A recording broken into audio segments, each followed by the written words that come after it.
I received a very intriguing question from a client, and the question is, we're dealing with Corbin, or Russwin. We're dealing with the question of, is the 59D1 the same as the D1 keyway? And I immediately realized that I don't recall, but this video would be a path of not only determining the answer as best as we can, but it would also allow me to show you where I would get that answer, because when it comes to Corbin, what was P.F. Corbin, or Russell and Irwin, ultimately Corbin Russwin, the document that I'm about to show is how you find this answer, but quite frankly, practically every other answer that you'll need to get involved in when it comes to Corbin Russwin. So let's switch to the screen view now and let's take a closer look at that.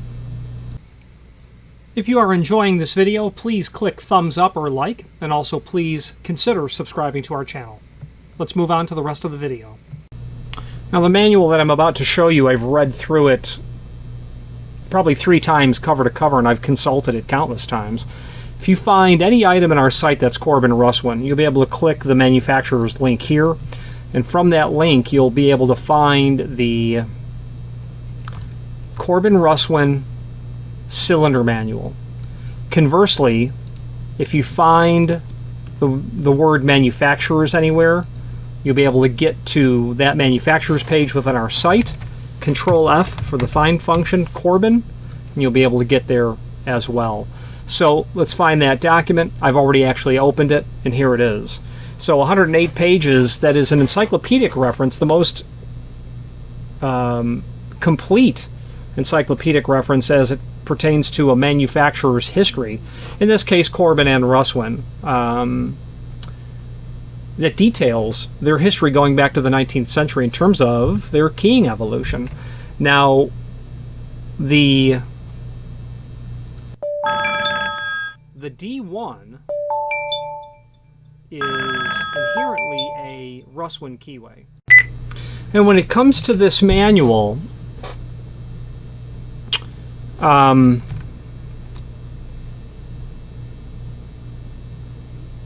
there's going to be a serious amount of information that is here. How to use this manual. And the only way to understand it is actually how to read it. So we just scrolled past the Keyway Quick Index. So we know that we're dealing with a 59 series, which happens to be a, well, the client asks, is a 59D1 the same as a D1? This happens to be Z class. Okay. There's also a reference to D series under DH class. So because I don't recall what the right answer is, we're going to get down to on these pages the profile and the listing of what keyways are in a series and what class it belongs to. So what I'd like to do is, let's keep in mind we've got page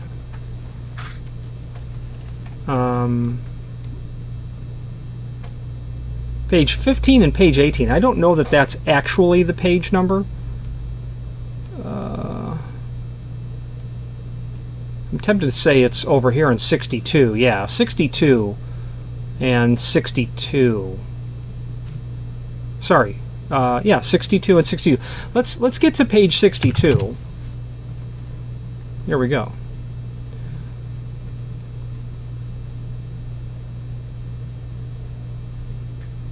So the answer is yes, it is. And the D1 and the 59 D1 are the same keyway.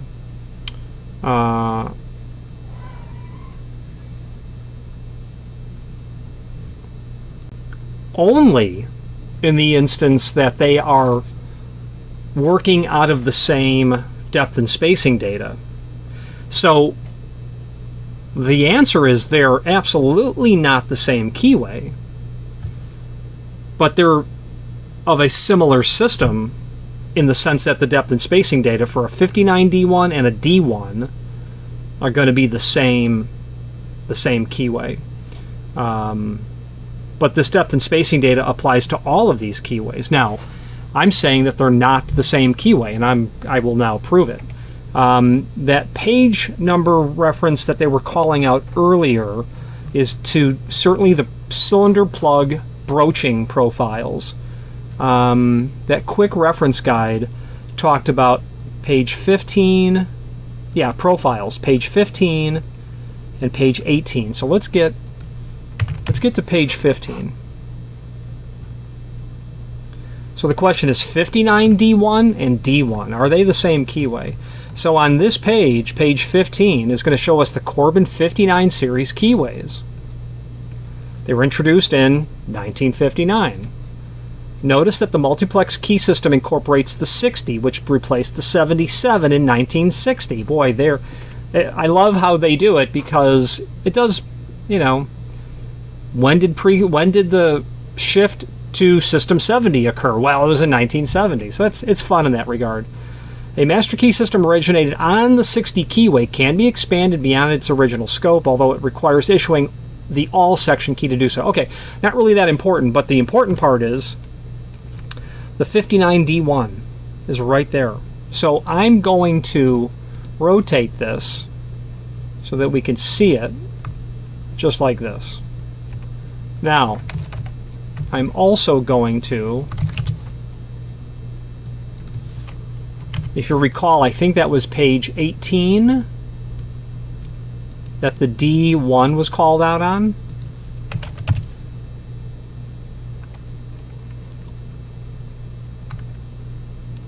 There it is. Russwin D and H series keyways. So let's do our same trick.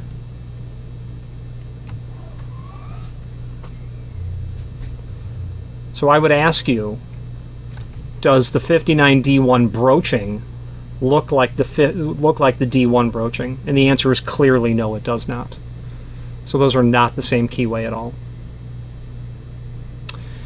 Suffice it to say, the balance of this manual is exceptionally valuable. If you work in Corbin Russwin, such as this client, who clearly is working in Corbin Russwin, and I can attest to, when you are working in the world of Corbin Russwin, it is an ocean that you would need to swim across in order to learn what is at the other shore.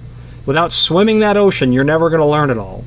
I do recommend, if you work in Corbin Russwin, you read this cover to cover a couple of times, and then at that point you'll kind of know where to reference information. I didn't recall the answer, and it's probably because I never knew the answer, but I knew where to get the information. I knew it would be in this document.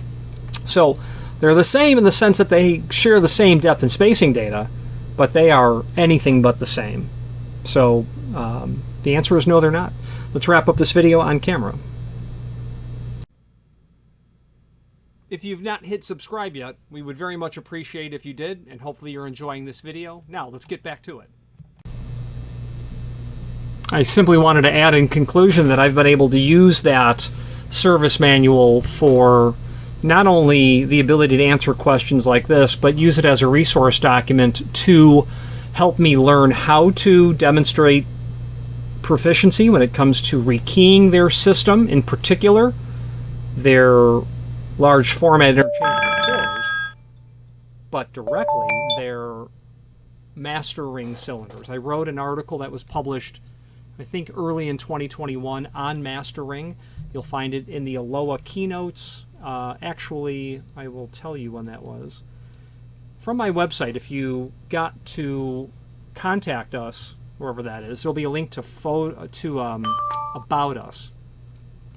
There'll be a paragraph there under education as it pertains to me, and you will find a link to a look at master ring cylinders, is what it's called, and that was published in May of 2021 in the Keynotes magazine of Aloha.